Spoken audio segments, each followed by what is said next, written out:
slightly groggy, and yes, Farsight, you are definitely responsible for this. It's all your fault. Um,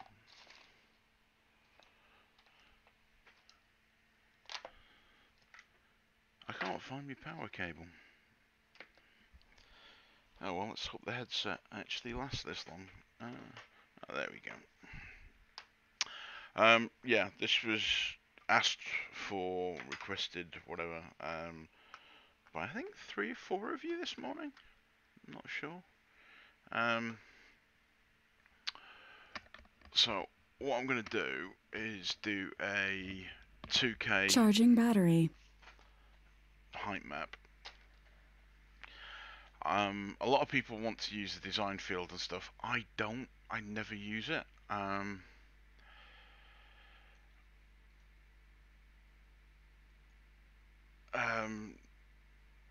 I do tend to import things.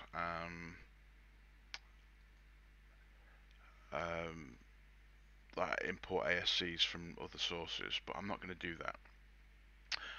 I am just going to start with a blank height map. I'm going to put it to 2048. The Armour engine only supports 4K maps. Well, I'll rephrase that. Hang on. It supports 8K maps, but it's not stable. I've yet to get one to work within Terrain Builder. Once you put objects down, there's apparently issues with anything, or some object placements, things like that. So right, 2048. Excuse me. Now, what I'm going to do with this one, this is going to be hopefully the airfield map, and the bombing range. So horizontal scale in meters. So that's 10 meters times 2048. So it'd give us a 20k map. I'm not going to bother with that right now because 10 meters sounds like an awful lot. So I'm going to do that. It's not really going to matter. So this is 5 meters between the points on the terrain. If you imagine the terrain is made up of a grid like graph paper, the space for each of those squares on that graph paper is going to be 5 meters. Because we're dealing with a height map, we don't want to split it into multiple pieces.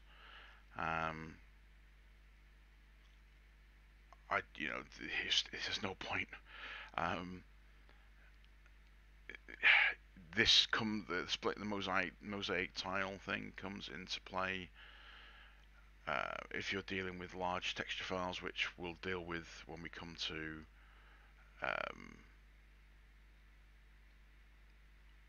bake, or come to generate the terrain types. So straight away it's open Sapphire, which is the 3D editor. Let's just expand that. We are looking at the world. Oh dear. There we go. We're looking at the world there. I've accidentally hit something. Drop point grab. Let's go through the tools. Point grab we'll take an individual vertex. You can see the grid. If we go further down, you see the grid there. It'll take an individual grid point and shrink it, do something with it. So you can go up or down. Sorry, I'm using W, A, S, and D to move backwards and forwards, left and right. E to go up, R to go down. These are explained elsewhere.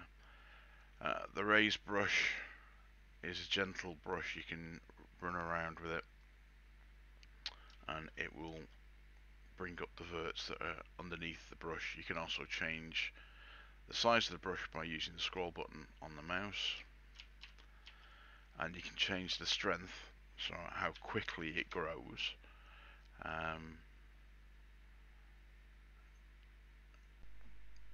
in sort of a percentage value according to that, but I don't know. Anyway, lower brush does the opposite of raise, so you can push down, push the verts down.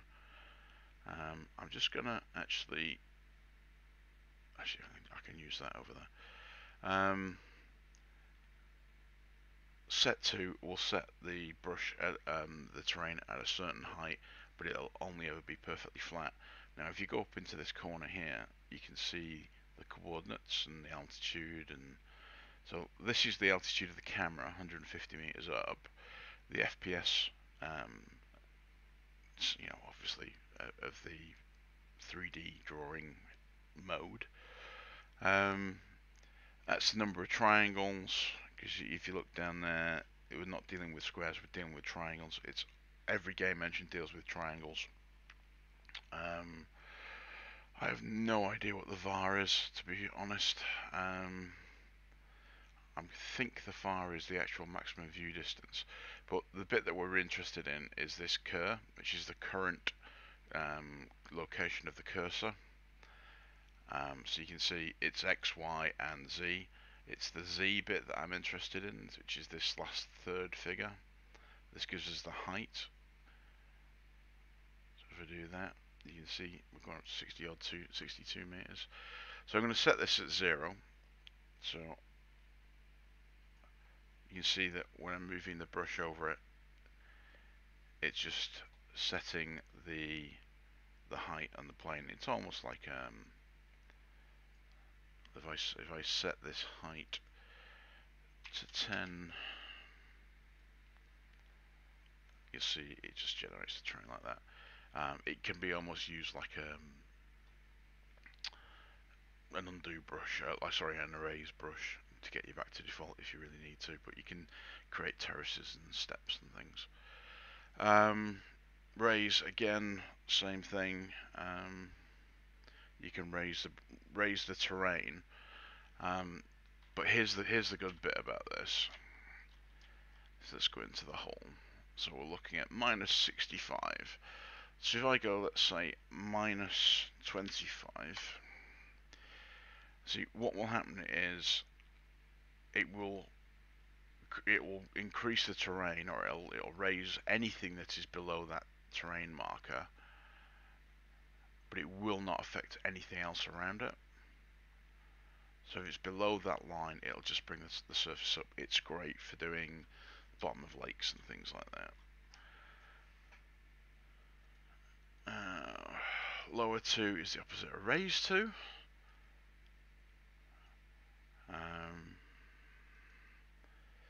Cliffs I don't tend to use. So the altitude range is the maximum height to the minimum floor level.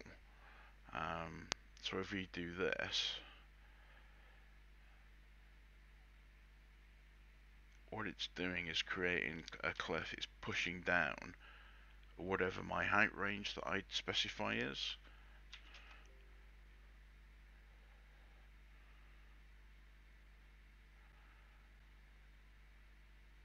So again, you'd use it for coastlines and stuff, but it's not the way that I tend to do it. I don't tend to do terrain cliffs like this, mainly because armor doesn't like them. It really, really, really does not like sharp edges. It looks awful. One tool that I use an awful lot is Avalanche.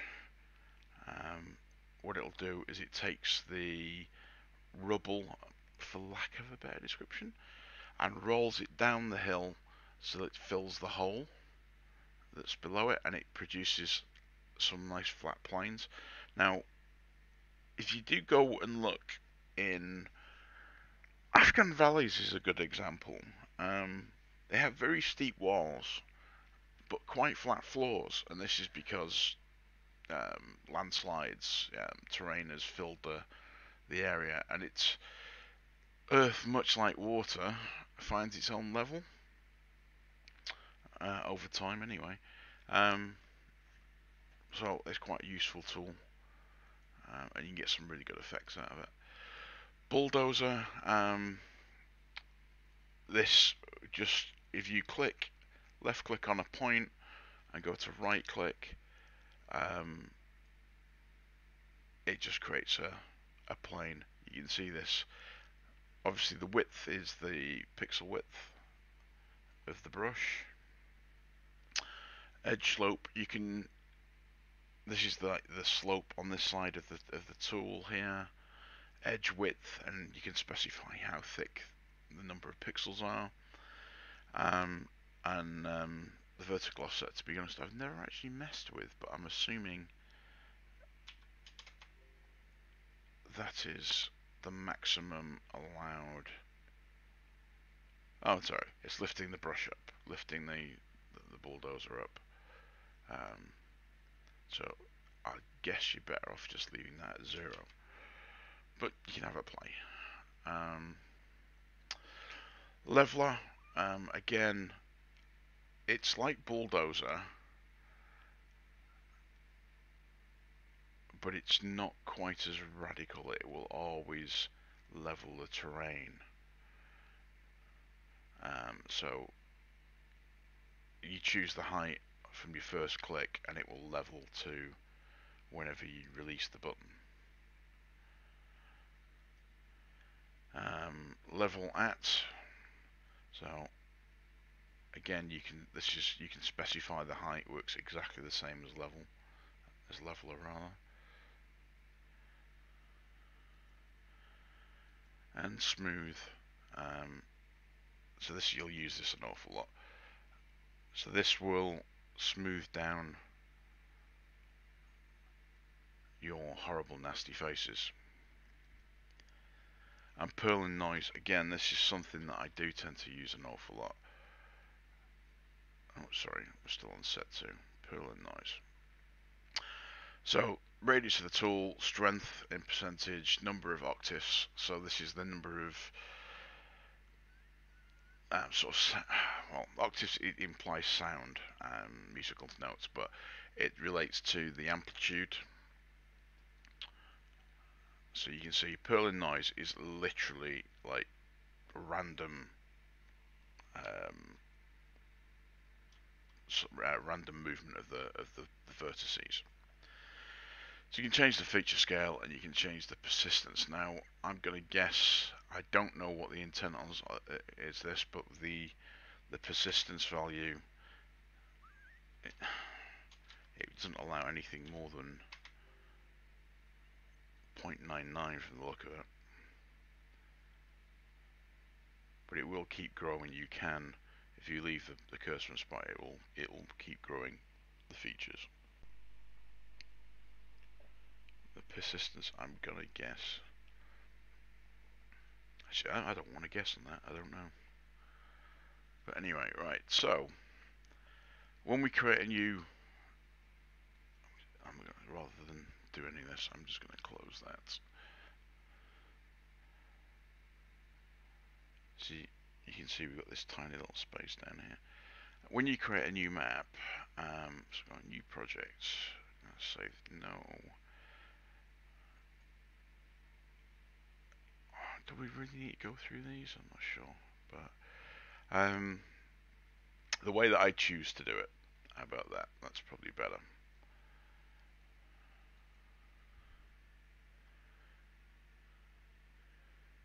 IO section. I've just gone through some of the 3D tool bits. I don't know how long you guys have been here. I've been waffling to myself.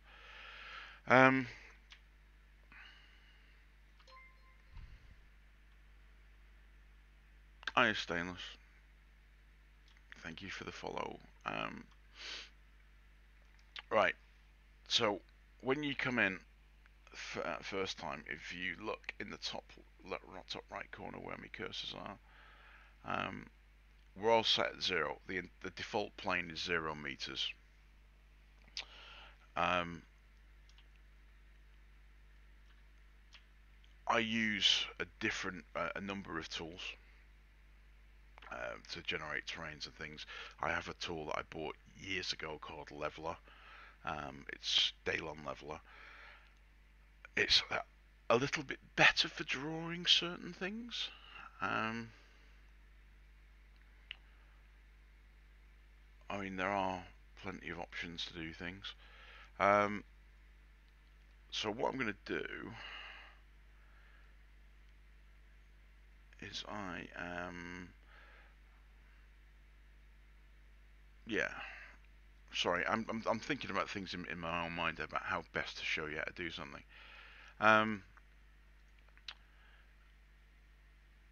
The nice thing about Leveler is you can actually draw. It's got two windows constantly open, and you can draw in either one. One's 3D, one's 2D, and you can draw lines and lasso shapes and things as you would in Photoshop. But you don't quite have that option here. So we can move the entire height range and things in this in another operation. But what I'm going to do is I am just going to set my height. So let's say in the water I want, typically in armor it starts at minus 50 meters. You can set ridiculous depths and things, but let's say we'll start with, the assumption is it's going to be 50 meters. So I'm going to create a terrain height that is 50, and we'll move it down later.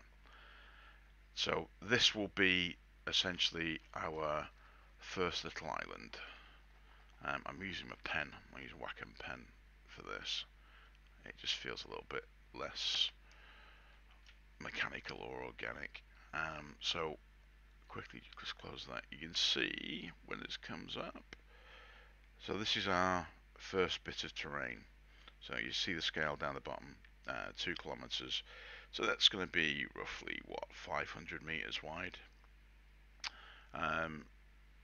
What I want to do with this is I want to create an airfield. Something that a couple of people have nagged me about after seeing Bovington. Sorry, there we go. I'm going to create an airfield. I'm just going to get rid of the fog. I've accidentally put it on. Sorry, I should go through the menus, I guess. Height field tools, attribute tools, and texture brush. We'll deal with those in a bit. We're going to auto-generate a lot of this. View, pause, polygon. So textured mode, again, it'd use the textures and things. We'll go into that a little bit better. You can record the video and stuff. I don't. If you know where you're going to teleport, if you've got the coordinates of where you're going to move things to, you can teleport. It's great for finding certain features because it's obviously polygon size. These are the view options. Again, I don't think we're really there to explain how all of this works, but it'll come down further down the line. I'm going to add the caveat to this. I am going to say I am not the absolute expert in this. I'm going to show you what I do. It does not necessarily mean that it is the right way to do something. As with all of my videos, I get in a habit of doing something, and let's just use a bigger brush.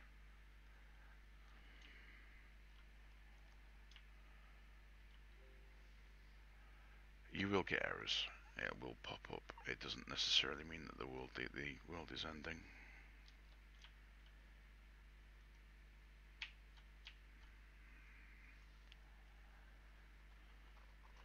So I'm going to start with that for the moment. So basic shape. So you can see that is now 50 meters. So what I'm going to do is I'm just going to quickly go out of this. So this is going to be, in this instance, our target island. So I'm going to go to operations, height field. I'm going to go change vertical scale. Now this is the extremes of the map. So the minimum altitude I'm going to put to minus 50. and the maximum altitude I'm going to put to 0. So this is going to set our waterline. So I've just effectively grabbed the entire terrain and pushed it down 50 meters, or the entire object space. So you can now see we're underwater for the most of the map. I'm going to bring the height field tools up again. Now, there's a couple of ways to do coastlines. I'll be honest, I tend to terrace things and smooth things. I think it's probably the best way to do it. So I'm going to raise to, I'm going to raise to -10.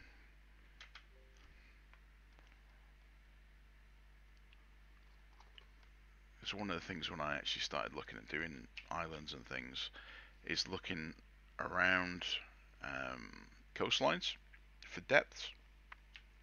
Google Maps actually does it quite well. Excuse me. I was surprised by how shallow the coastline around most places is, and the draft of a lot of military warships is probably less than 10 meters as well. But that's all going to change. Right, so again, we're going to just terrace these out. There are tools to terrace stuff, but I want a little bit more control over how far some of these are, and it'll become apparent why I'm doing this in a little bit, because some areas we're going to narrow down, and this is the problem with using the mouse and the pen at the same time. Sorry, it randomly shoots off in different directions.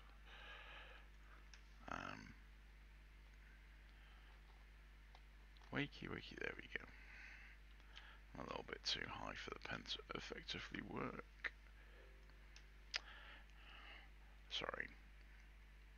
I'm left-handed. I'm using a pen, a tablet pen left-handed, and when I raise the pen up, the tip, the rubber end, you know, the eraser end of the pen, touches the tablet, and that's why it suddenly starts to randomly shoot off in different directions.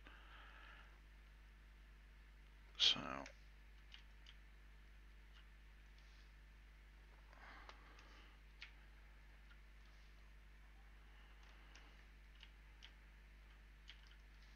again, just using WASD to navigate around. So 10 meter drop, 10 meter drop, and that's going to be a 30 meter drop, so that's fine, because we want decent depth for submarines. So I'm going to use the Avalanche Tool, and this is one of the things I really like. So you can specify the minimum slope and the run length. So the run length is the distance in pixels that it will the rubble will run. Hiya, Crypto. Thank you for the follow. Question: would there be recording for this? Yes, I will put this on. You can view it on Twitch for I think it's a week, and then I'll put it on YouTube, and we'll go from there. But these tutorial things, they tend to be rambling. They're gonna run for a little bit. But you can find them on the if you put RKSL into YouTube, you'll find some of the old videos there, and I'll make sure I put these up within the week. You've not missed a huge amount. We're just really kind of getting into this. I've just run through the tools and little bits. Right. So Avalanche Tool again. So I'm going to change the radius down a little bit. The minimum slope that I like. This will allow you to blend the terrain in. So we've got like terraces, 10 meter terraces at the moment. So what I'm going to do is I'm going to set this at 10 degrees, and I'm going to work on the middle piece. Now if I drop the altitude a little bit, it starts to look a little bit better. So just running the tool around, you can see it starts to drop.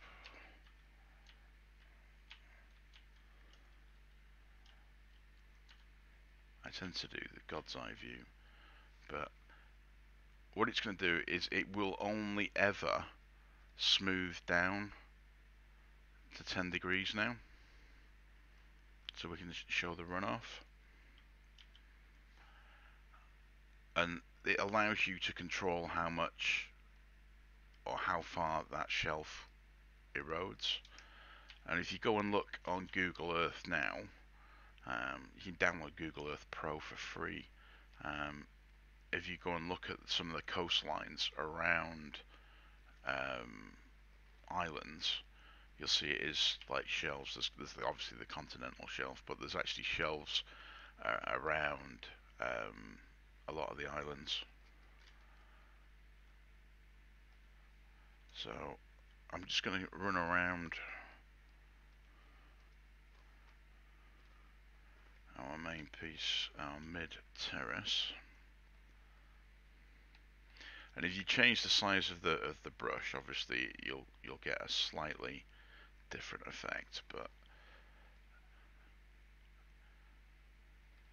I promise you, if you get into doing islands and you want to do it properly, and you're anything like me, you'll spend time looking at undersea maps and pictures of valleys and things, and working out how to do it in L3DT.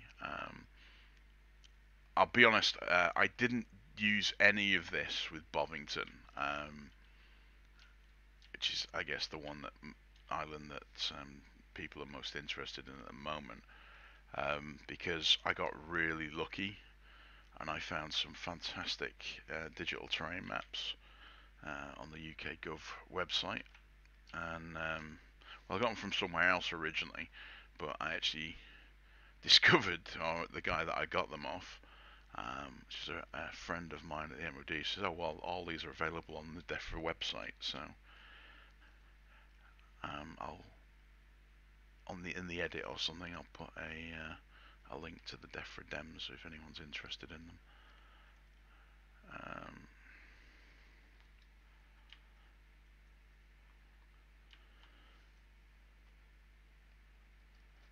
Right, so we've done a circuit of the island. So I want this to be a little bit steeper. I want it to have like a fall off,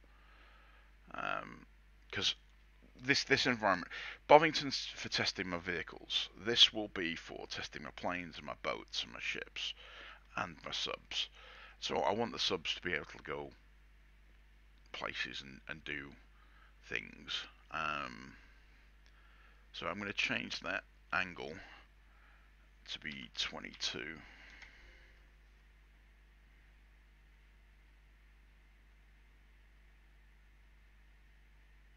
Of course, we won't eat into the lower, but I should have to check out other people. Nice, I'll have to check out that out. Oh, okay, right. Sorry, mate. I'm focused on this. I have, as I said in the description, I think I'm still sleep deprived. There you go. So it erodes the edge. It doesn't immediately set it at the angle, but it only goes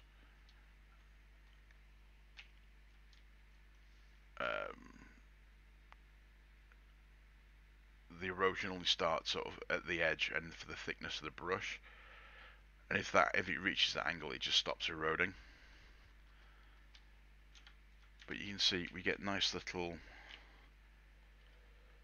sort of ridges and fall offs and things, and we'll go around with a smooth brush and we'll change the elevation and erosion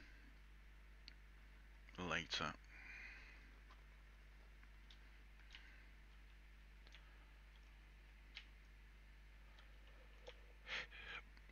The island's going to be relatively flat, no huge peaks. It's probably going to be maybe 100 meters tops on the peaks.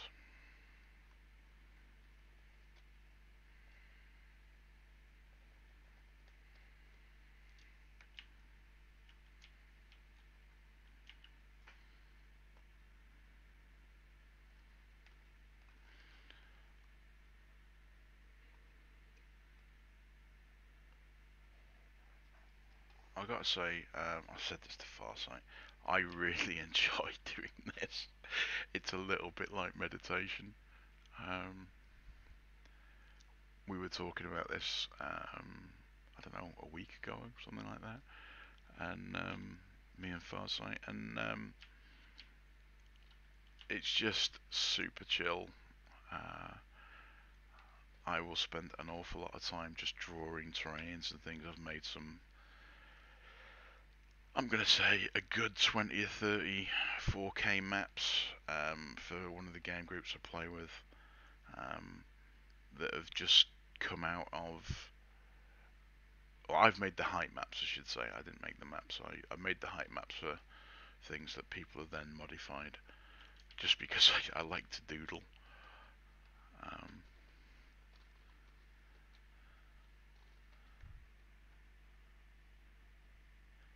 yeah, it's silly. I played with L3DT so much. It's very cool tool. Yeah, it is. It's great.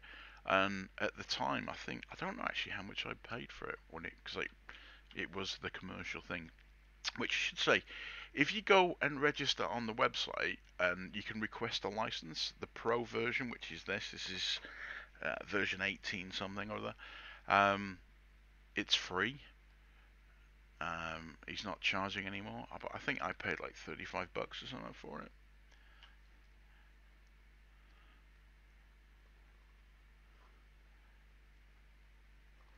So I'm just going to change the angle.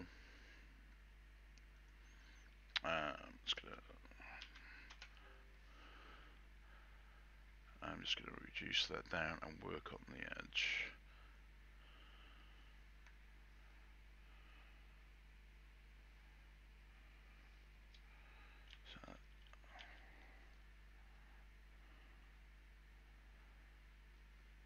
So I'm not going to do roll around to do absolutely everything, but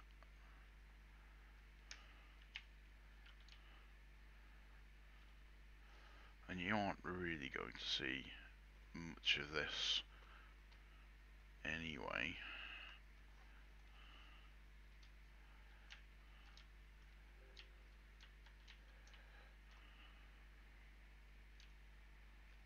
So I'm just trying to understand, get a feel for when this is done. So I'm going to change that angle again to 5.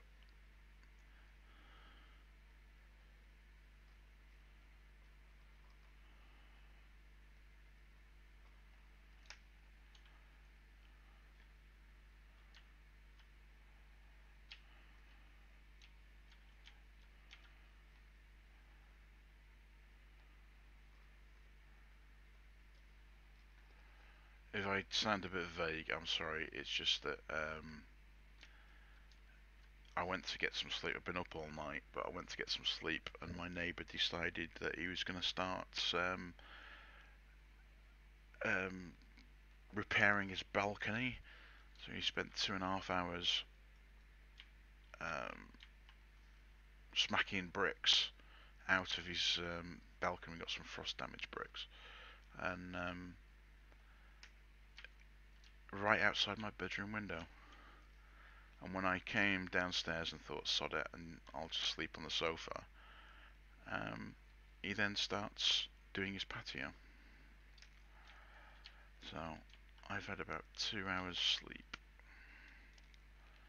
I'm trying to exhaust myself so I get back out onto normal, civilized time rather than be completely.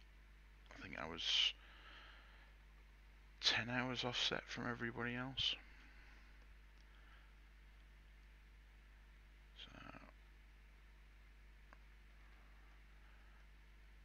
So anyway, let's just jump out of this a little bit. So you can see the coastline, it looks a little bit, contrived there. Changing the angle, hopefully, it should look a little bit more organic and less stepped.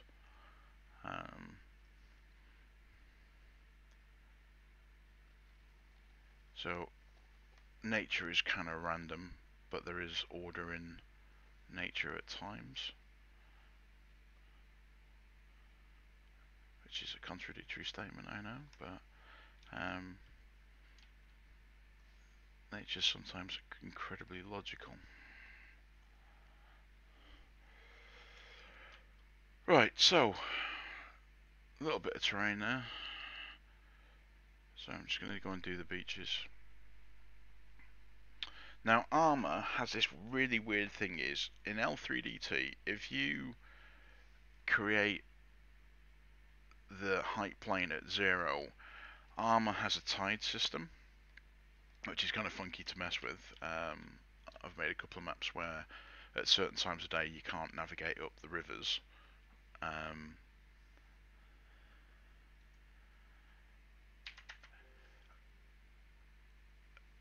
But at other times of day, you know, you can get a ship up there. There's like you can change the tidal variance in the config. It is really funky. Sorry, just hit the wrong button there. Actually, while I think about this, I need to save this just in case. If anyone's watched the last few streams, you'll notice that my that's a 4K one that I've abandoned. So let's go.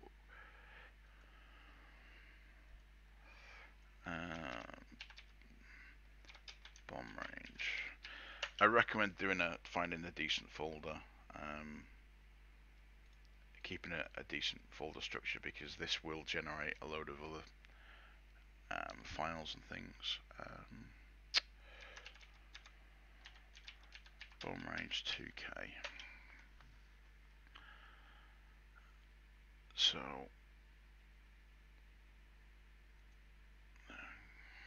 it's saving. I hope it's saving and not just crashed. There we go, saved. Let's go back into 3D.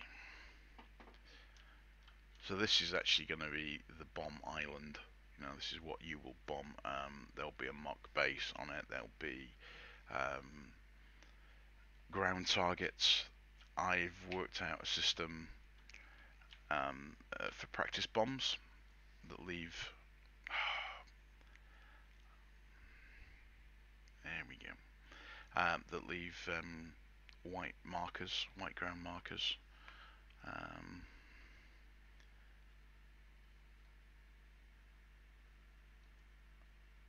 So let me go in there and change my run length.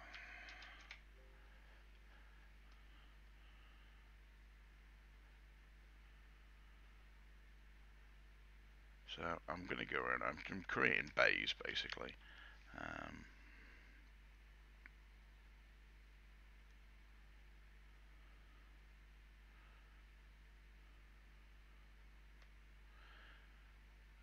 As I said right at the start, I'm probably going to end up having to keep repeating.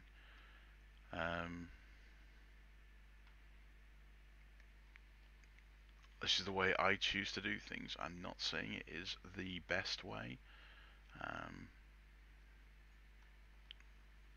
But I guess the hope with this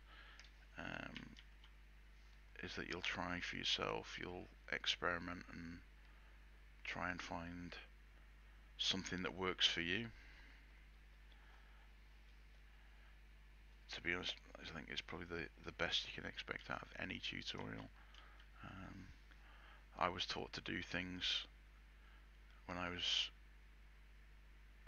training as a draftsman years and years and years ago after I got out of the RAF, and when I got into a real environment, other people asked me why I was doing it that way. There's much better ways to do it. But again, it depends on the software you've got and versions, etc. But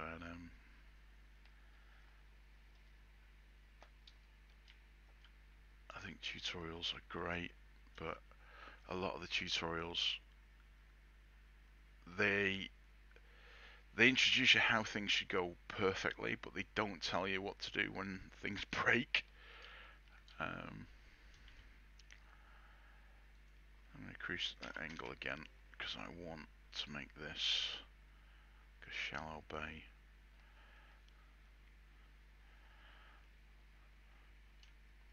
I don't know whether any of you guys watch Adam Savage's tested.com. Charging battery. There's a lot of YouTube videos, and stop it from doing that. One of the things that he said was when he's creating props, he tells himself a little story about what he wants the prop to be, and he imagines how it's going to be used. When I go into these, some of them I have no idea how I'm going to do it, but when I'm drawing things, I'm imagining how I'd use the island and what I want to see. So one of these is little coves and little bays to do assault landings and things like that. It's going to be a temperate island, I guess. So maybe something like Isle of Wight with African buildings or something, or Tanoan buildings. Sorry, I'm just taking the edges off here. Try and make it a slightly longer run.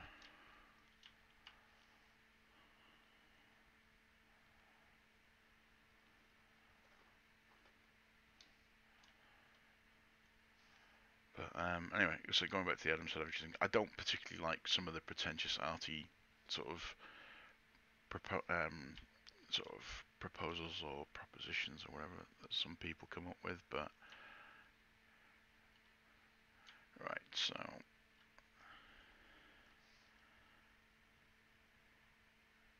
it's not a bad mindset to get into when you're doing something like this and planning, because a lot of it is going to be freeform. You're not going to be able to, or they're more than likely not going to get everything that you plan, because the plan never survives contact with the enemy and it always evolves. Right. So this tessellation error, it's nothing to worry about. At least at this stage, it's nothing to worry about. It's more of a problem when you're doing. Well, yeah, it causes a problem in terms of the rendering. It doesn't cause us a problem for the armor application that we've got, so don't panic. Click OK. It's not going to break anything. It's not going to break your height maps. Right. So the beaches around here are set 0. I am going to run my smooth brush around the beach height, not beaches. When you get a lot of these in game, and Farsight, I've just noticed these appeared. He'll tell you, oh, sugar. Actually, get off, get. There we go. Right.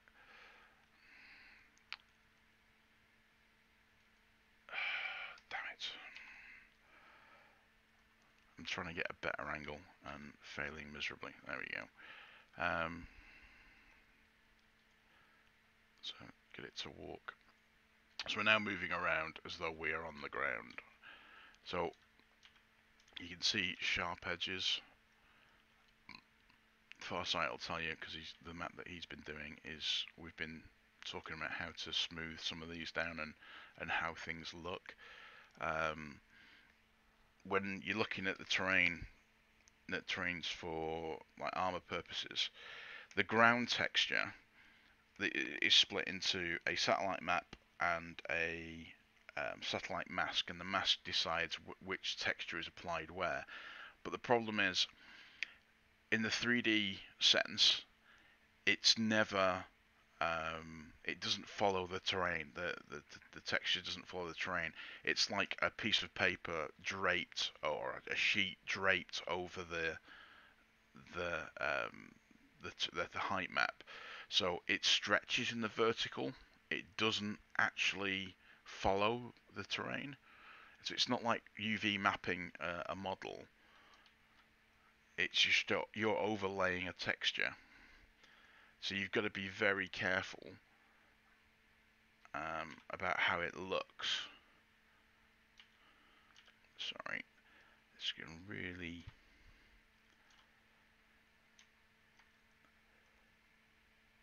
it's just been very abrupt when the height changes. Yeah, beach is a pain in the arse. Right, so I'm gonna go back to editing height field. So I use the smooth tool to blend. You can just see where you want a nice smooth beach transition. If you smooth it, you'll get a gentle gradient.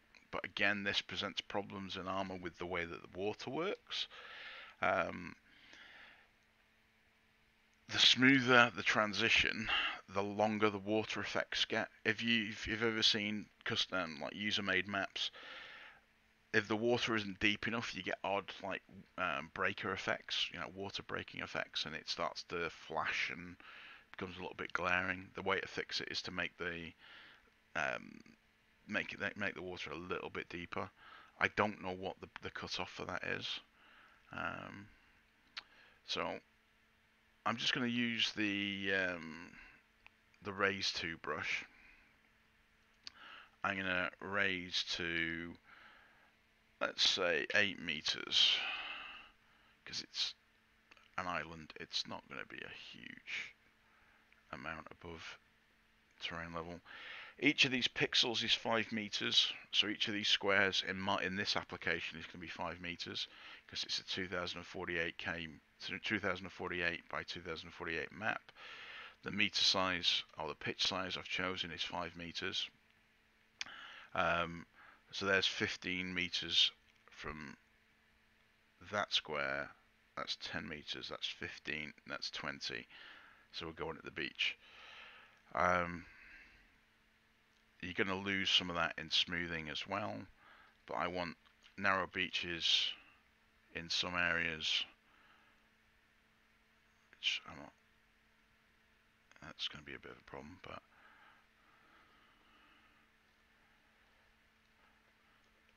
so like I said, I want little coves and things, so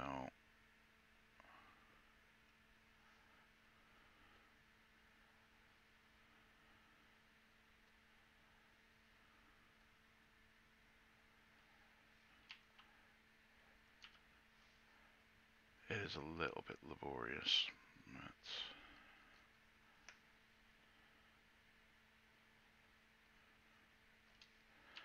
I'm just going to change my angle. Yike. Right. You don't need to watch me do small things, so I'm going to raise all of that. L3DT does not have like a group selection tool, which is a bit of a pain. Like I say, Daylon Leveler, we can just draw an area with like the lasso tool and just raise everything to that with the selected polygons. It's great for doing great mock-out work. I don't know whether it's still available. Thanks for the follow, Dave. Like I say, I bought it years ago. I think nearly 10 years ago for the version I bought, which I can tell you is really sad, but I can tell you it was version 2.6. I got a later version, which I think was 4.1. I don't know whether it's been updated. As with L3DT, it was a hobby tool, I think. It was originally designed for golf courses. I'm not entirely sure what L3DT was actually designed for, or originally intended for. So I'm going to do a little bit of a cliff thing there, I think.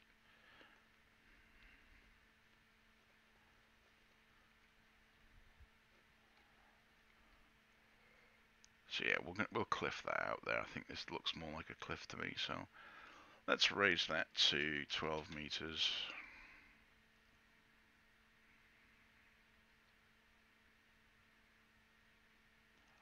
Have a little bit of a cove thing going on in there.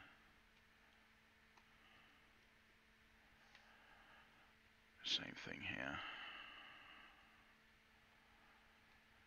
So we want somewhere to put the landing craft down, don't we?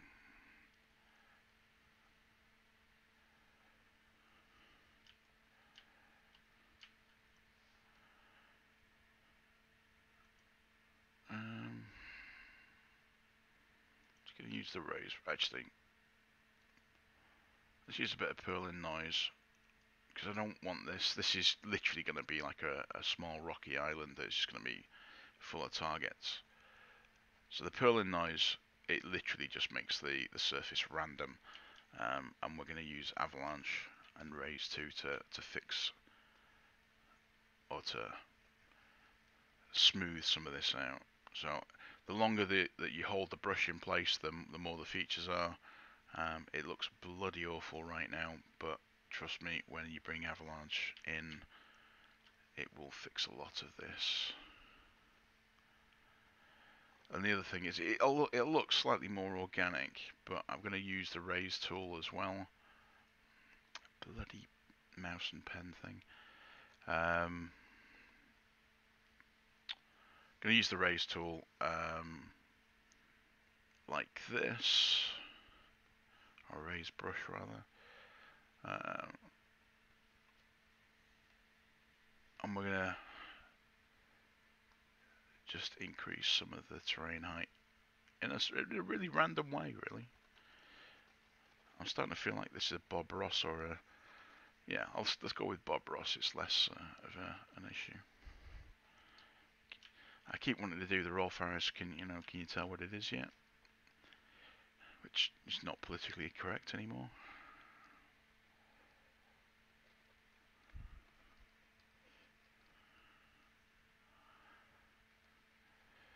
Right, so a lot of noise, a lot of random stuff.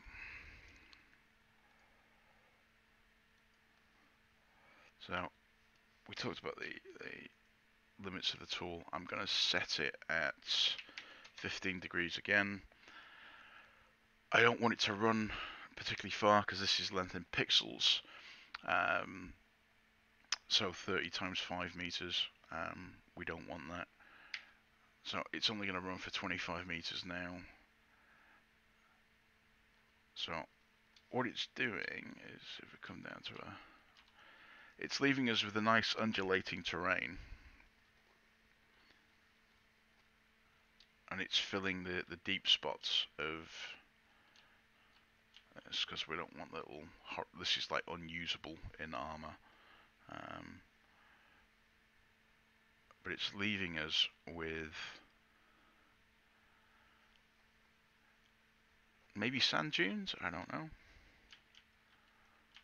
You'd probably get away with that in the sand dunes.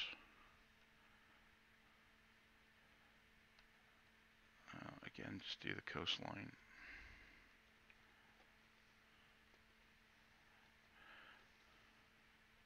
So the other way to do this is... if I just go into tools again, go to purling noise and make some really hideous features. So if you wanted the sharper edge, or you didn't want the pockets or whatever, we can use the Raise tool,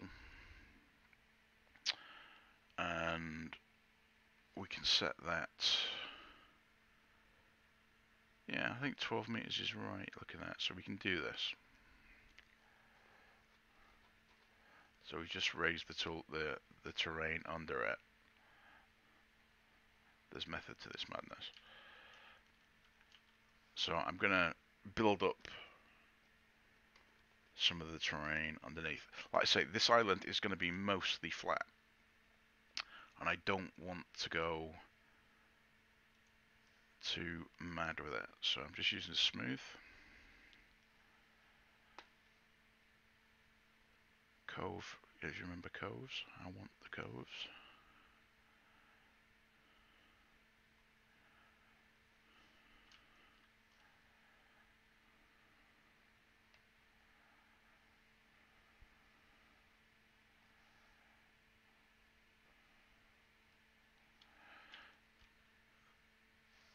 So the brushes only tend to work in the center focus of the screen. I'm not convinced it's a bad thing. Or they work best in the center focus of the screen. So there's various ways to fill this. I'm fiddling with the scroll button, which changes the size of the brush at the moment.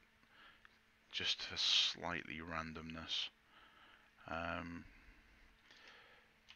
Yeah, so armor doesn't like sharp edges. You can smooth them in Bulldozer, but sharp transitions like this look awful because, as I said, you're draping the texture over the top of it.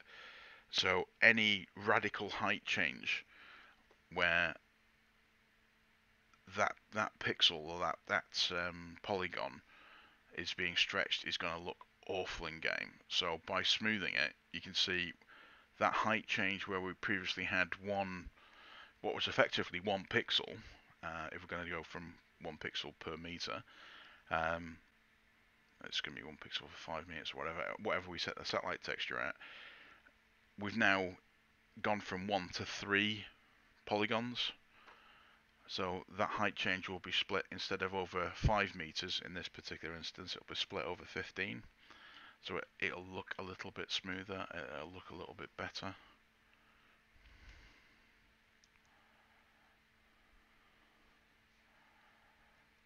So I'm trying to make everything slightly more organic.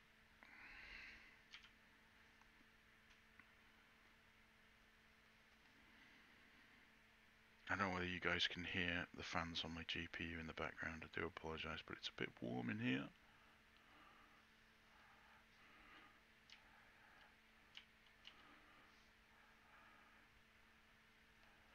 So, right, again, I've got 5 cycles. 5 cycles is essentially the strength. So if I go to 1 cycle, because I've just noticed that feature vanished, it reduces the strength at which, or the speed at which it will smooth things down.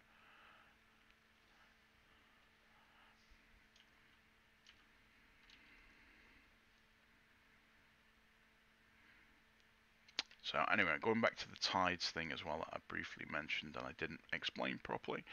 In Armour, the tide system is pretty cool, but it starts, the sort of the mean is 0, so you can end up with you set your terrain height at 0, and you're expecting to have a beach at like 0.5. You may discover that your beach is actually at certain times of day underwater. So I'm going to raise that to 1.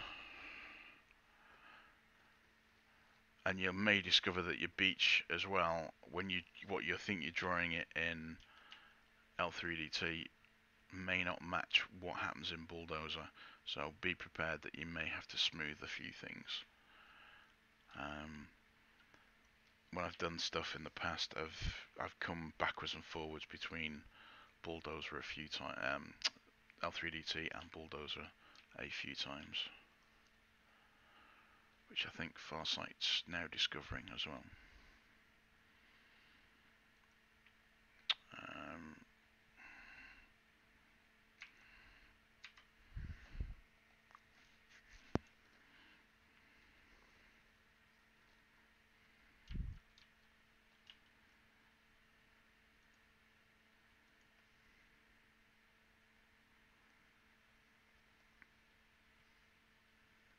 Just trying to get a smoother transition.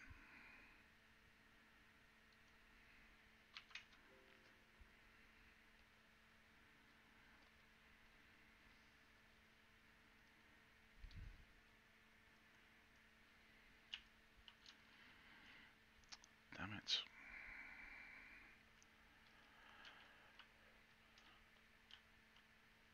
So we'll go back to the interior, because I don't want to let this run too long. So we're going to go back to Avalanche. I'm going to get rid of these silly peaks. So I'm gently, because also my pen is pressure sensitive as well. I'm gently smoothing some of these out. Like I say, I want it to be slightly bumpy. There's going to be features on it for targets and things. The island's a little bit too small for a mock airbase, but I think we'll probably do something. we'll have like a runway that goes out to the sea kind of thing. Kind of like Stratus, you know, reclaimed land, maybe. Sorry, thing with the pen again.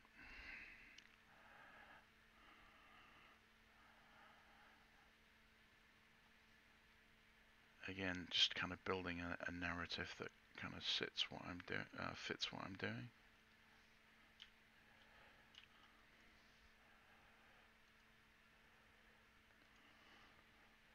So you've got a fairly drastic height transition there.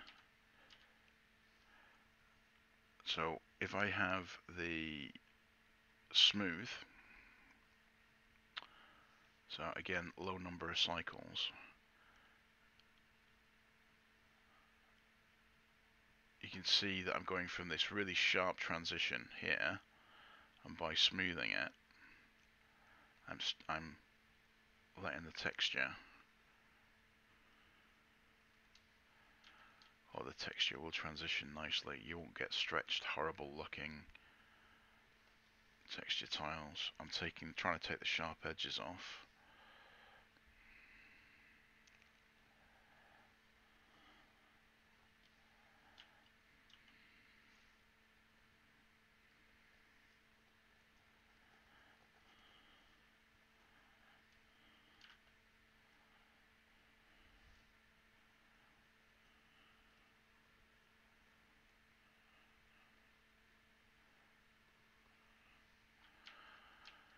If you look at the Biss Islands as well, they've been really crafty with some of this, where on the cliffs, where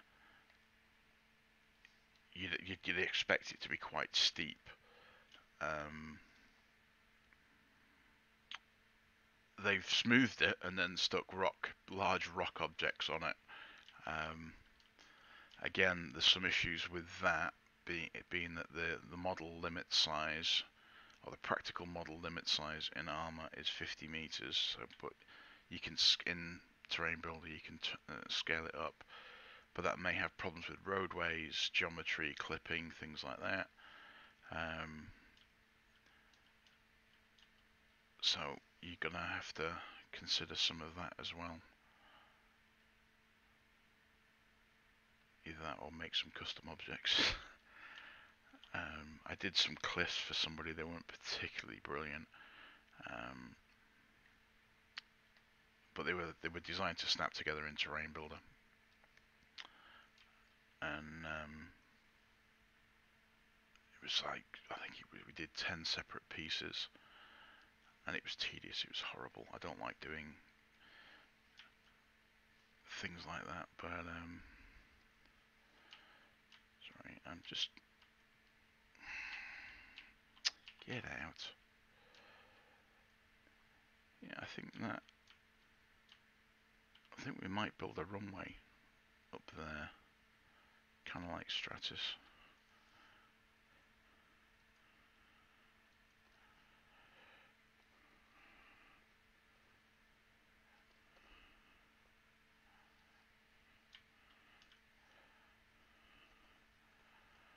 Yeah, have a runway and maybe get it taxi off over here.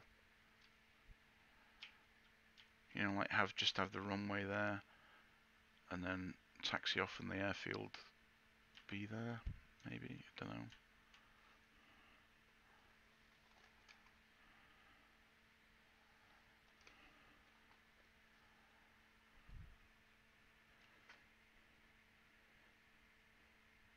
Yeah, Dave, it'll go on YouTube. All of these stuff will go. I'm kind of archiving it all on YouTube anyway.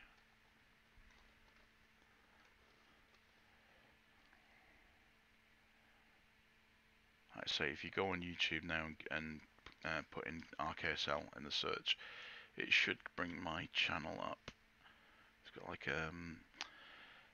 a minifig of an RAF regiment gunner with CBRN kit on it. The banner is a picture of our Reaper, which I really must release.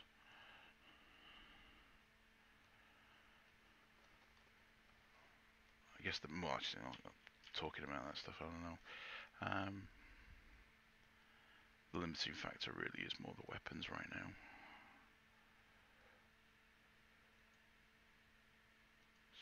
just going to raise 2.5 because I definitely want a long beach there.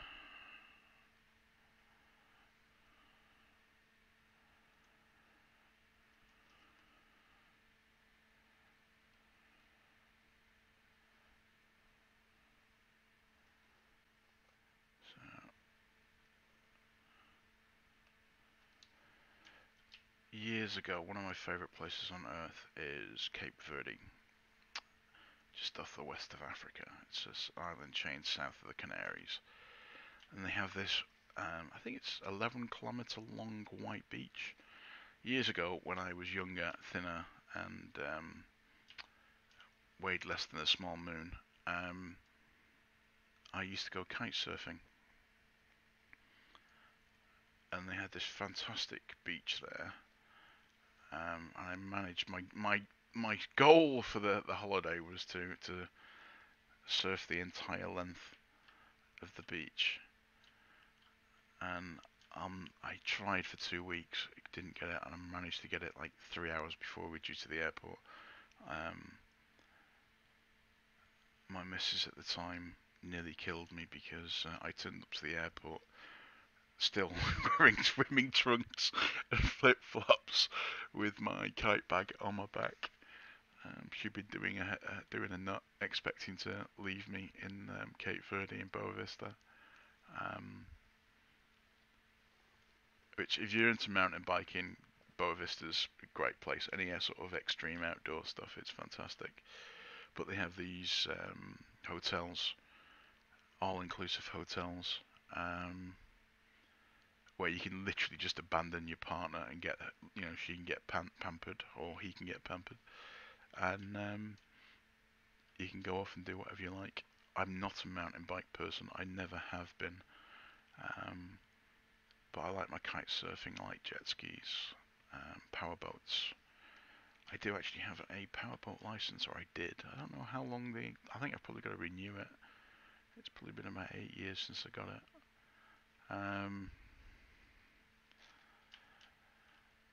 So yeah, I'm gonna do that airfield. Oh, sugar, I didn't want to do that. I thought I was in smooth.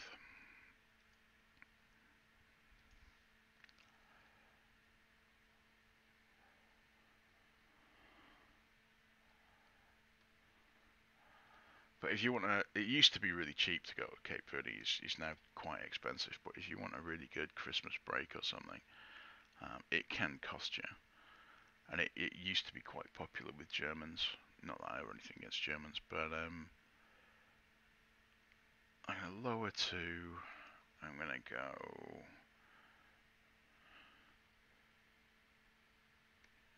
10 meters. But the people are fantastic. If you like seafood, it's a great place as well. People were really friendly. It's kind of popular with Germans and Dutch as well. So they do support a lot of European food. There's plenty of stuff for the kids to do at some of the resort hotels.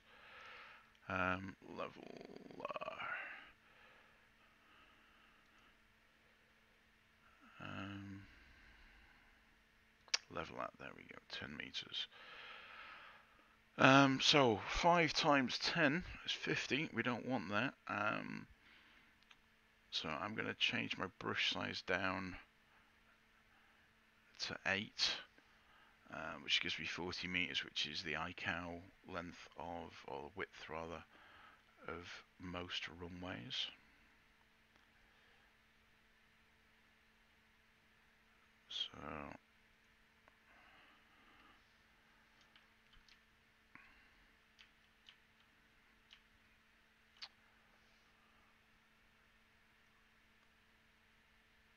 So we want a turning circle.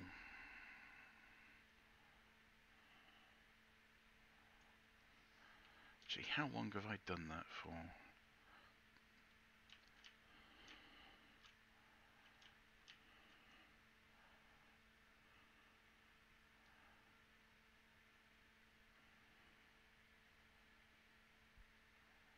That's one thing I'm not entirely sure about, is distance on these.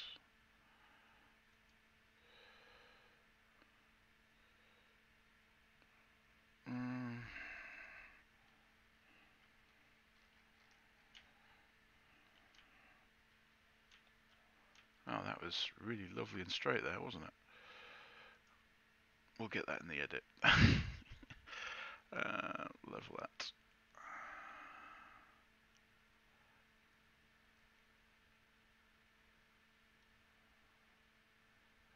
Because I'm going to take off some edges.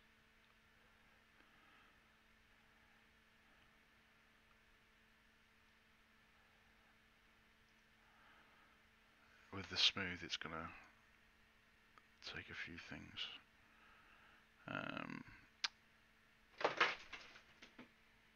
Oh, that was my track IR falling off the back of the screen and down the back of the desk.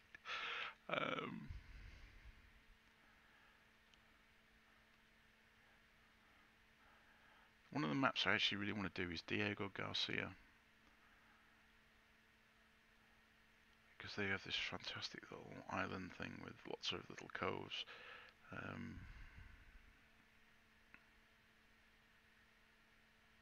Smooth, there we go.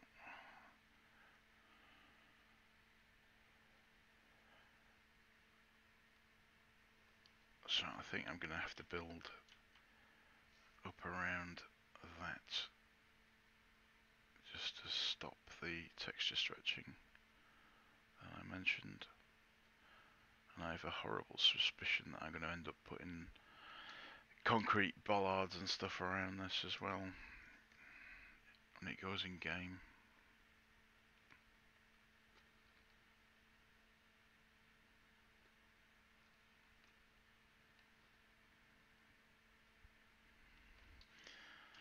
Has anyone seen the islands, the reclaimed islands that China's done?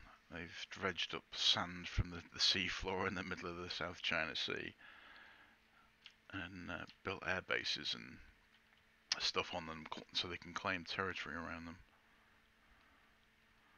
That's kind of what I'm thinking this is.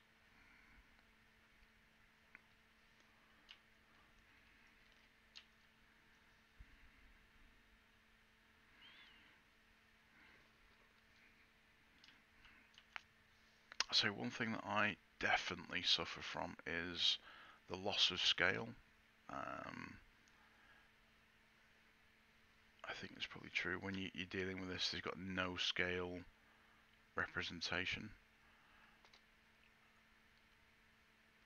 So I mean, I've worked on stuff. It's like this runway is probably a perfect example. Thinking it's going to be,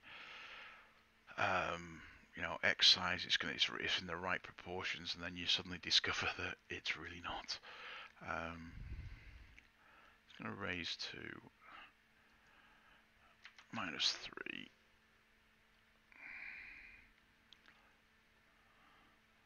Just because I don't want it to be too extreme.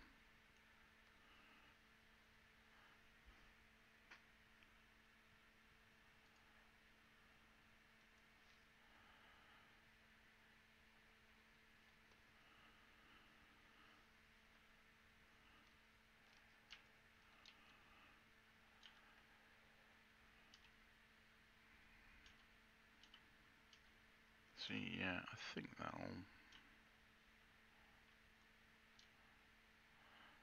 make for some interesting landings, if nothing else.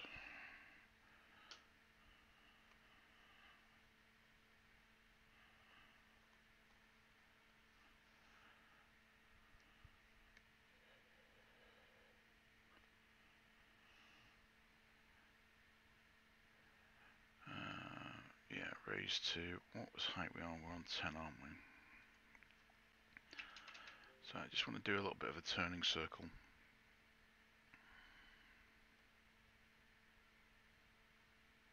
It's not having it. It's having a little bit of a paddy.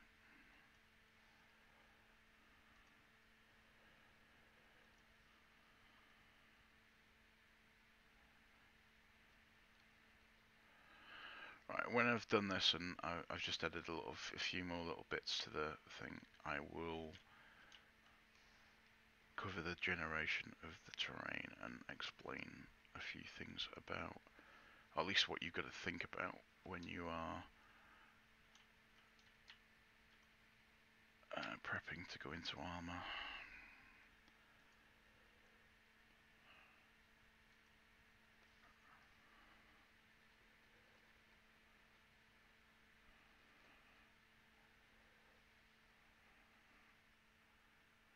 So I'm thinking this is going to be like the hard stand area.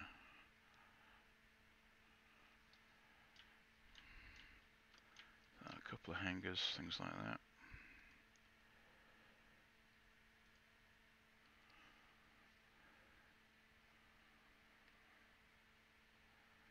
So just take some of the smoothing out.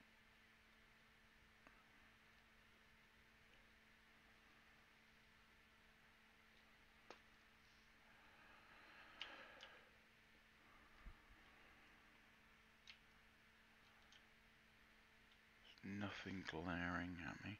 See, with this sawtooth thing, if I just go into walk mode, so we're on the ground level, and the assumption is that you're a 2 meter tall character.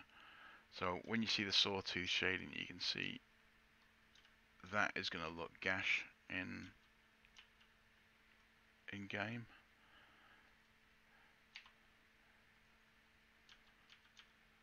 So you can see the sawtooth there. So if you use a small brush, small number of cycles, you can go in and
sorry about that, guys. PC locked up.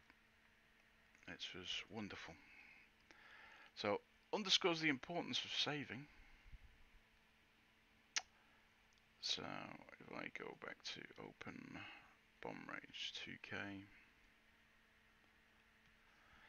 I told you, mate, it's going to be once a stream for the rest of eternity. So yeah, should have saved more is kind of the motto of the day. So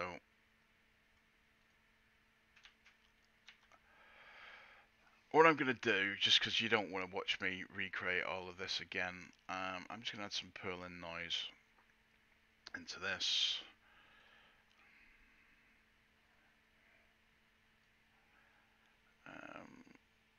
Let's do some Avalanche, because this is getting a little bit later. Actually, I think I prefer that hill range there. Raise brush.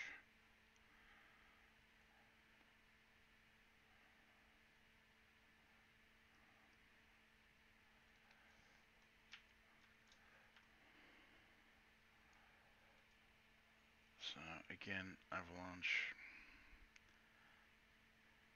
I'm not aware of an autosave feature, but we'll see anyway.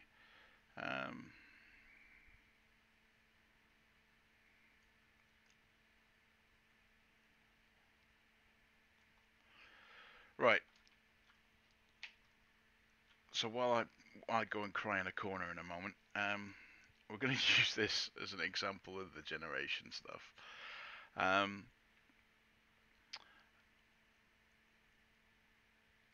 So one of the things that this does well is generate basic surface texture maps. So I'm going to use the calculation wizard here, and what this is going to do is this will create like a water plane flooding map, the attributes map, which equates to the surface mask in Armor in Terrain Builder, the terrain normals which you will use in Terrain Builder to add a little bit more depth I guess I'm going to have to do a terrain builder tutorial at some point. If you want something that's going to crash a lot, this is probably going to be it. Right, and it adds an extra level of depth and dimension. Again, I think we will do a terrain builder at some point. The light map is really, really useful for drawing your sat map. The texture map is going to be the sat map. The alpha map I don't use, and the mask map, again, it's not something I've used, but you will find it is very useful for doing like terrain, sort of like delineations of where you're going to put tarmac versus woodland versus cut grass or whatever. So you're going to follow through on the wizard at the moment. So each of these are the maps that you want to generate. The water map, because obviously there's water around here, but it's more relevant about waterways, lakes, things like that. But in Armour, we can't have water above the 0 plane. So if you want rivers and things, you've got to literally do it at 0 level, and grow your terrain up from that. You can use ponds. There are pond objects that we can now use, but there's some problems with those again, but that's a terrain builder issue, so we'll stay with that. But again, it's something to think about when you're designing stuff. I'm leaving water flooding alone. The water, you can specify the height level, the water type. See, I guess, I don't know what difference it makes, I'm not sure. Again, I tend to leave these alone. But this is the one that we're talking about. These are climates now. You can create your own climate textures, and I've had a go at this, and it's not as easy as you'd think. But this is what it's used to generate the surface mask, the surface texture, and we'll base off the mask. Now, this makes some assumptions about terrain angle. So we're going to use just temperate, and we want to make a high-res map, and the idea is we're going to do 1 pixel per meter. So it's not going to let me do that, is it? It's a 20k map anyway, so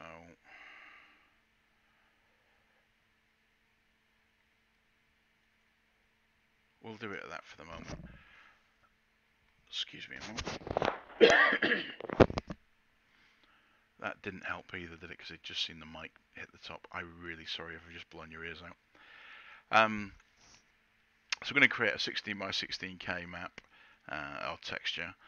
I'm going to split the tiles into 4K tiles, which is the max. What this does is it generates a 4K texture rather than a complete 16K texture. That's what it creates a 4K texture tile, so it splits that 16K up into a 4x4 grid. It just means that when you come to assemble it in Photoshop to work on it, or even in Terrain Builder, you can load them in as separate objects in map frames, which will be so much better for your performance. So next, bump mapping. I don't apply the bump mapping to the terrain because it does funny things to the normal map. I'm just leaving the normal map as it is. It's almost like a random bump map feature. It looks awful. You will use the normals in Terrain Builder, and it is going to be the same size as your sat map. So light mapping, you can specify the time of day. I would leave it on ambient. You can change the brightness, but all that does is affect your texture, which you're going to do anyway in Photoshop or GIMP or whatever. Click next. I'd say use a shadow map because it will then generate a tonal difference in the colour, and it'll give you a little bit more life to your sat map. Leave the specular mapping. I leave bump mapping well alone. I leave the water effects on. I basically leave it standard settings. Light water effect. You can change the colour of the depth of the water when it generates the masks and things. Again, it's not something we're going to really use in Armour. Texture settings, it uses the light map to generate the texture. The interpolate texture. Interpolation is the stretching of a single pixel to cover a larger area, but it interpolates by using the nearest colour to blend and match into each other, so there's a smoother transition. It's a little bit like anti-aliasing, but it's to do with colour generation for the system. I have no idea what strata overlays is. I've never turned it off. I've never tweaked it. Anti-aliasing is obvious. Again, same texture stuff as before. I'm going to click OK. So this is going to be a little bit long-winded. I'm really annoyed about this because I was getting really excited about that runway. So you can see this is just generating the land types. This is to do with the temperate stuff. So it'll give us undersea water, undersea sand. It'll give us beach sand, dry sand, and like a couple of different types of grass possibly. It's all specified in the environment stuff in the environment. I've forgotten what it's called now. Sorry, I'm a bit flustered now because I am seething angry about this. It's embarrassing among other things, but it's just kicking myself for not saving more. Yeah, in the climates, there you go. That's the one it's called. You can specify things in the climates. You can mix and match. Once this is done, we'll go back into Sapphire and I'll show you what the texture's generated. But I'll also show you how to change the attributes map, and you can then select different textures and terrain from the climate, from different climates, and paint them on the map. Which, if you then export it, you'll have the basis of a sat map and a basis of a sat mask to start from when we go into Terrain Builder. Which, yeah, looking at this, I really need the TB help. Okay. Right, well, I think what I'll do then is, yeah, I'll recreate this offline, and I don't think you guys want to listen to me swear. Once we've done the climate stuff, what I'll do is I'll go back out. We'll call it the stream quits at that point. It's going to be about 2 hours long at this point.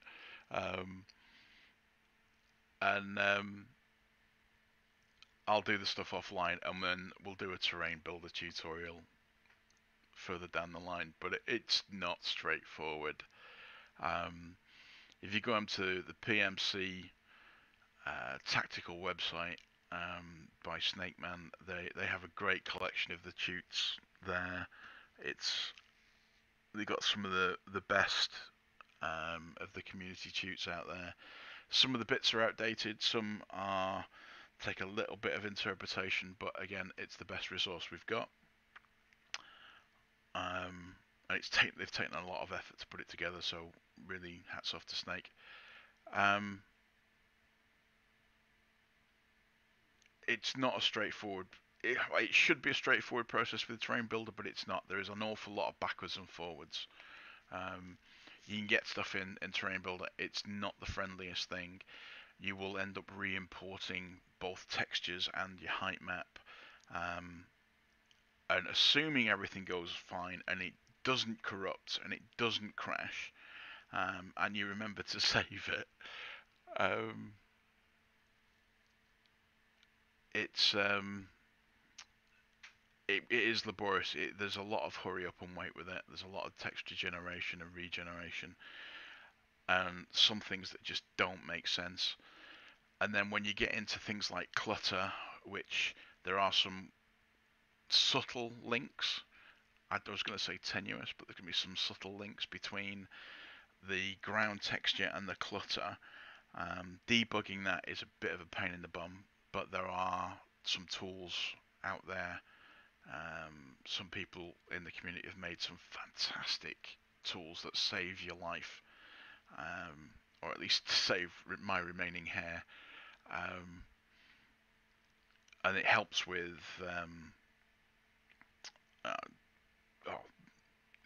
there's a limit in Terrain Builder where you can only have so many texture types per grid square, and the way that Terrain Builder works is it splits the big texture, your sat mask and your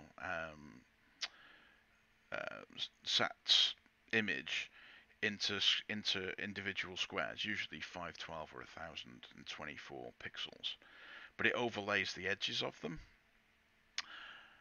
which is fine, not a problem. But the way that the texture system works is when you add a normal map, you're only allowed 5 texture types per grid square, and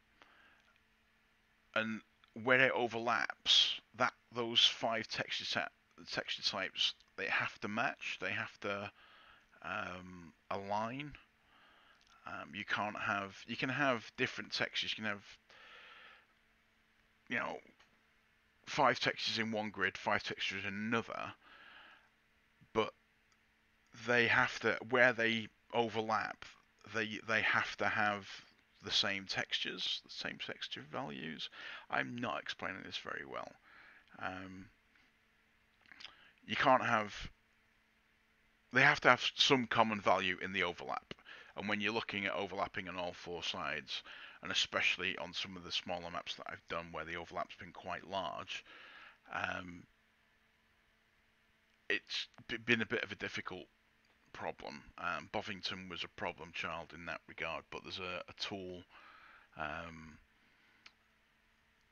that you can run that goes through your sat mask and your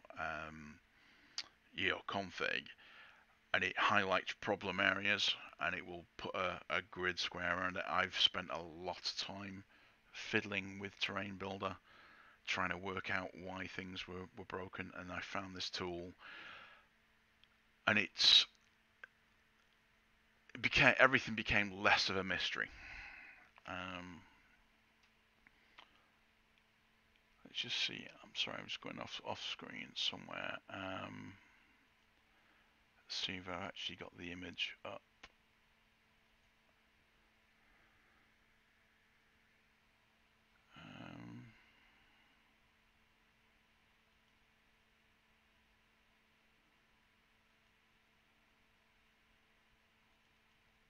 No, I fixed my bad tiles.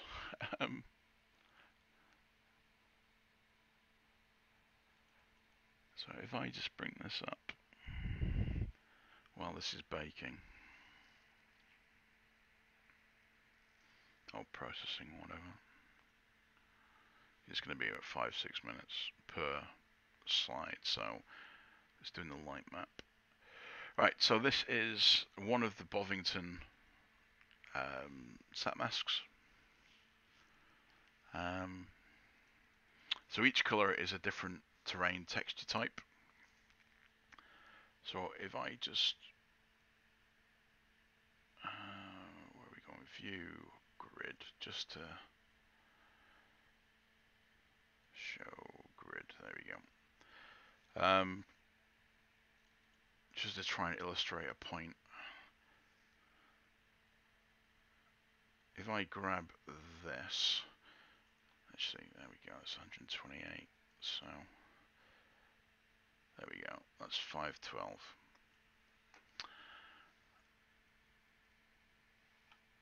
So if that's a texture tile, you can only have 5 textures in there, but because of the way that it overlaps, and I don't know whether I'm going to be able to open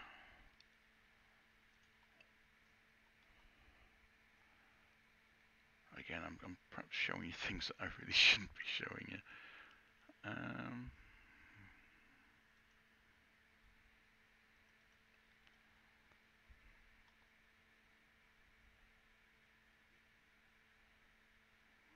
Yeah, broken shit, there you go. Corrupt source.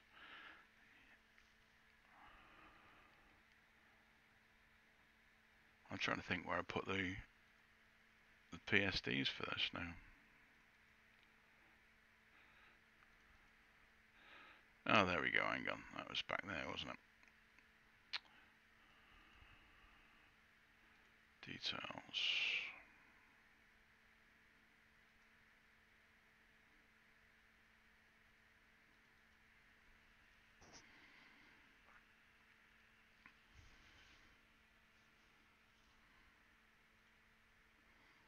So we're still looking at the light maps. We've still got at least one more texture map to generate.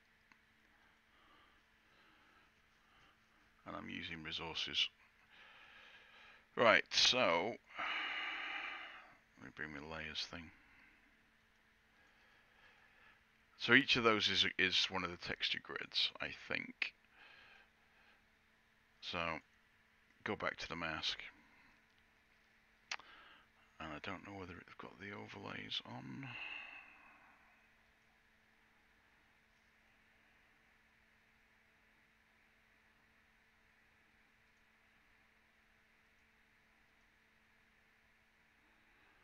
No, I've not got the overlays. I did like a grid overlay that illustrated the overlapping.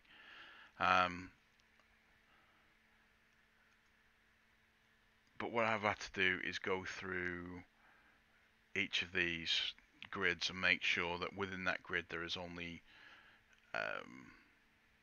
5 materials. But one of the problems that I had was color bleed. So what I've actually ended up doing is created what this is called an adjustment layer in here. So, well, it's a new fill layer, or adjustment layer, which is a solid color. So I'm not painting any colors, and I'm using masks to ensure that I don't get any color bleed. Again, something that you discover over time working with Terrain Builder. Right, so we're nearly there.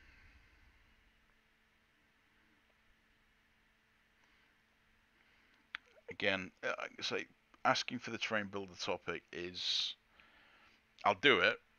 It's just, it's not going to be straightforward, and it's not going to be quick. Yeah, so if you do a fill layer and then use the masks, and because the mask only paints in black and white, so you don't get any color bleed away, you don't get any color merge, you get a nice sharp edge, so that the system, while it does have some slack built into it, the color layer system has like it's got like a plus or minus value around it, which is what, if you look at the tutorials, it looks at the map legend, and it's like the color spectrum, and it will choose the nearest color or the nearest value based off that color, but it may not be the value you expect. Right, so this is the texture map. You can see all these have appeared up here. So what it's done is it's created 16,000 by 16,000 texture map, and it's assigned a different terrain value, a different climate value. So specular light map.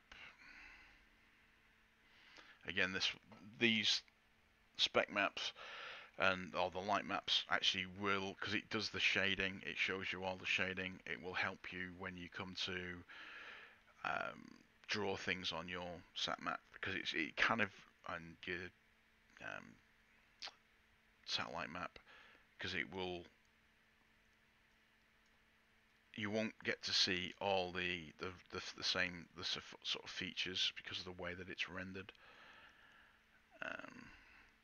That looks bloody awful there.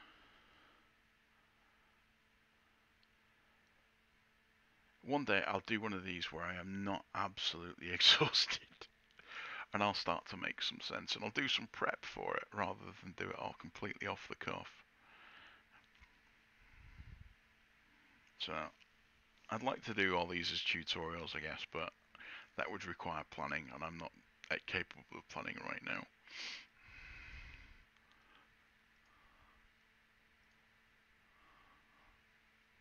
Come on, there we go. So you just see a little bit more detail in the shadow map, and if you overlay that onto your texture map and use the multiply thing, you can get a little bit more detail as well. Same thing for the shadows. I'm going through these because I'm going to be flicking backwards and forwards, and I just want to, it's got to generate the bitmaps and things.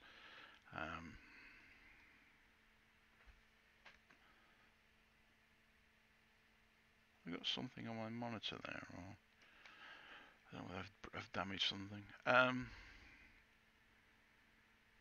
No, it it was a feature on the screen, on the texture. Right.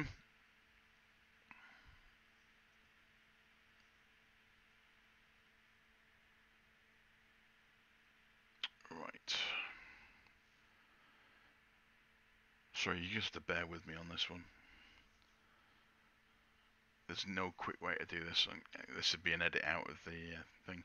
So this is what we're going to use as a terrain normal, and it is going to go in your terrain builder layers. You can see it's stippled everything. It's created a more 3D effect. If you put the terrain into terrain builder and don't use the normal layer, it will look quite flat. And the perfect example of this is Farsight's new Dartmoor terrain. It looked quite flat when we were talking about doing it, and he just put the first set of textures in. When he added the normal, the ground textures kind of popped, and it made it look more alive.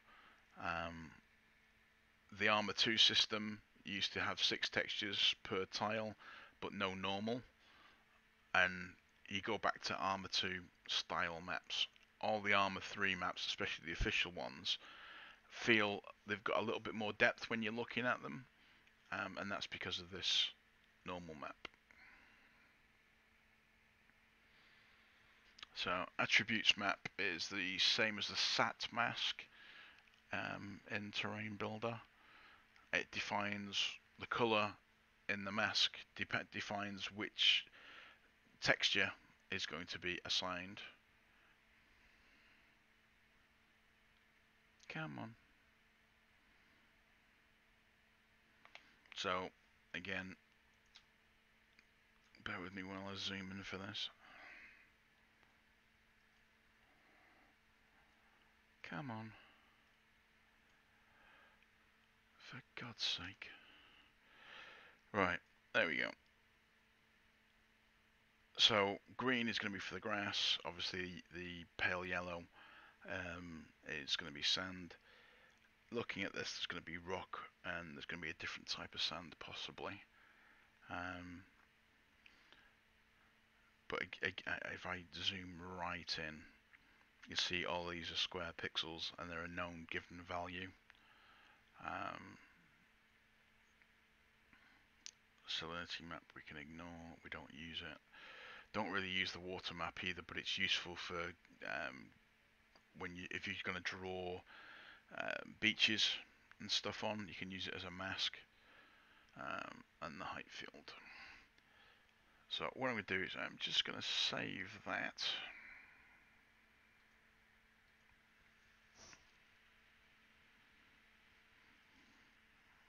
Because if this is going to crash again, I don't want it to screw up completely. It's also generating the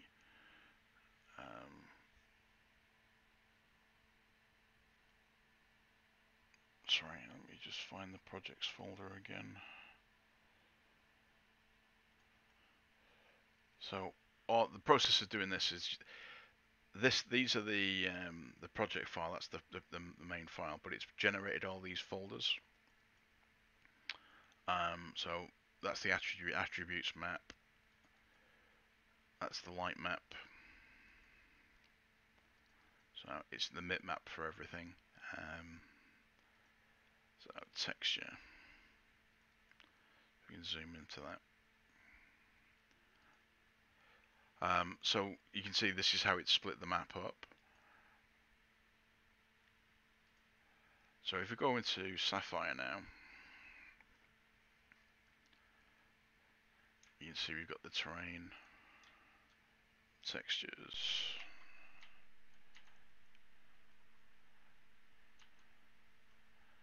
So you get a nice little ripple effect on the ground, which comes out of the water. And when you come and save this, see this it's just like a giant beach. It's now underwater. We'll fix that.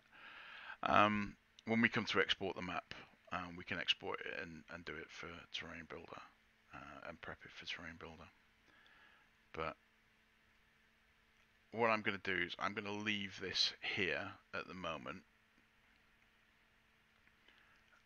Sol goo, mate. Sol, oh, all good. Okay, sorry. That just caught me by surprise. I'm going to leave this here for this one. I will recreate this map and we'll do a terrain builder one, but it's probably not going to be the next few days. I want to get back and finish a couple of other things. I need to finish the buildings for Bovington, and I need to continue with the Foxhound. So I'll keep streaming the Foxhound. Because this has been, as with all the other streams, an absolute disaster, I will do a slightly edited version and put it on YouTube for Dave and anyone else that wants it. I'd really appreciate if you do this, the follow or whatever it is.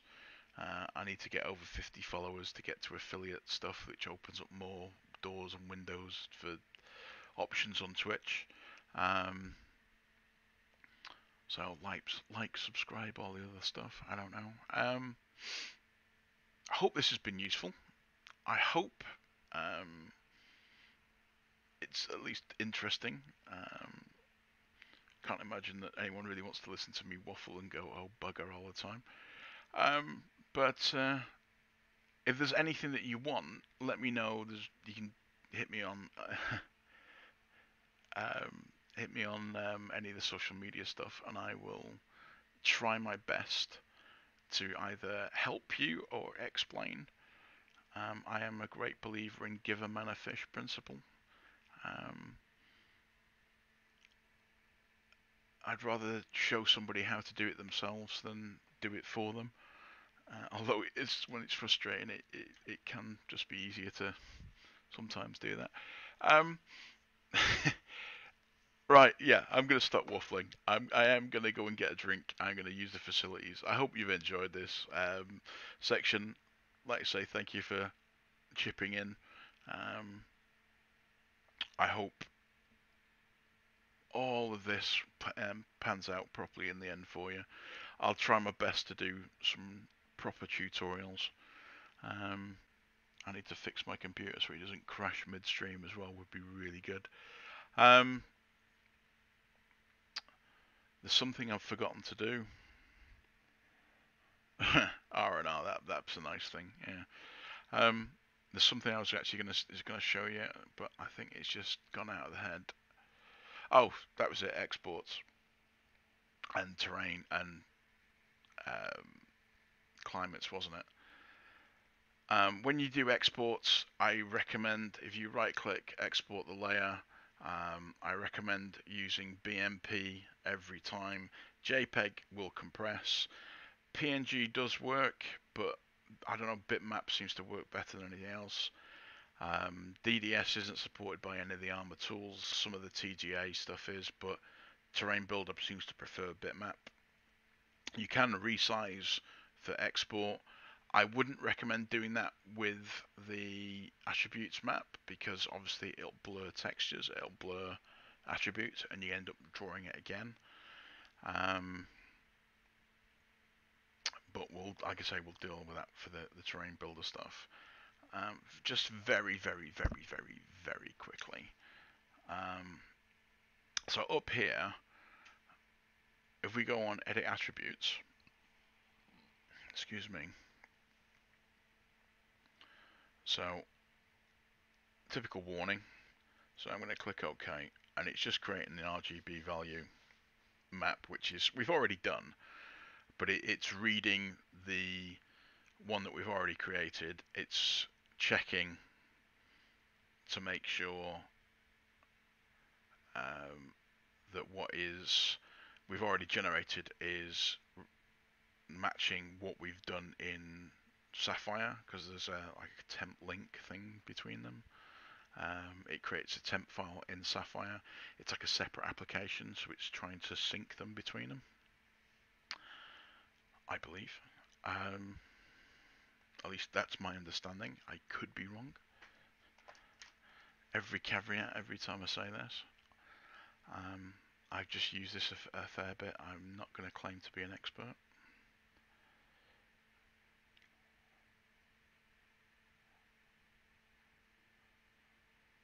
I seem to be an expert in hurry up and wait, definitely that, but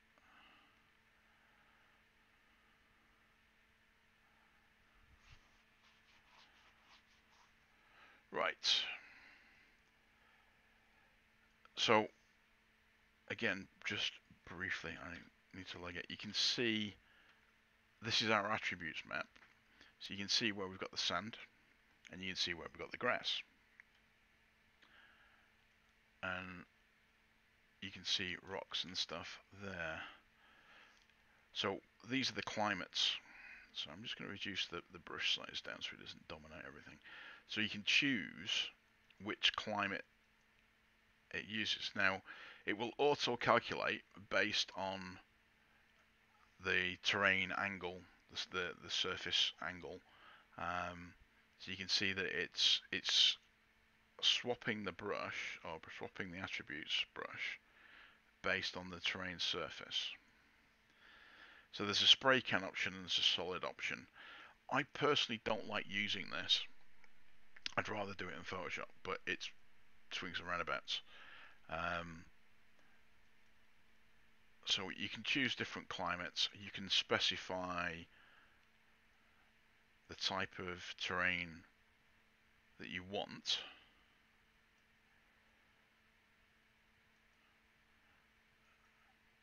And you can literally paint faces. But it is, I don't know whether you can see, it's very resource intensive.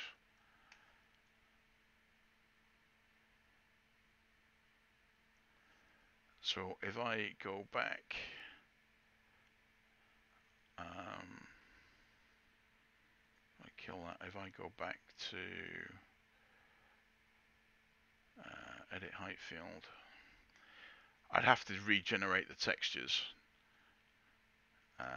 which you don't want to sit through. But anyway, there we go. Right.